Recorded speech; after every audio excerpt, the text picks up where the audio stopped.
This is the Gobabis, the bull statue, as you can see, loaded at the back of this pickup here.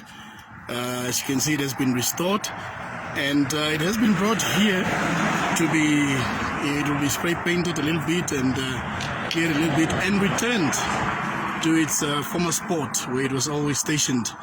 As you can see, in a little bit of a distance away there, just behind those trees where it will be erected, that is the same spot where it always is. So that is the bull restored to its former glory. You can see all that needs to be done is just a little bit of spray painting, repainting, and then it's done. And the guy who brought it here in the beginning. Indeed. And Mr. Louis van der Merwe is the one that brought it here. And Louis van der Merwe is also someone that is very well known for breeding actual bulls, actual white Brahman bulls. Meneer van der Merwe, hoe leek je van meneer? Ja, hij is mooi weggemaakt.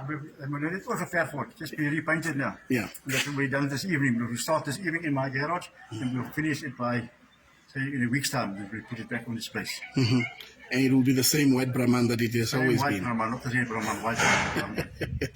Is there something about the white Brahman that we don't know that is unique? White Brahman's got more meat than the red Brahman. Yes, indeed. Thanks, Mr. van der Merwe. Okay. Yeah. So there is cars that are passing by are hooting. It's a joyous occasion for Gobabis, the return of the bull. There it is.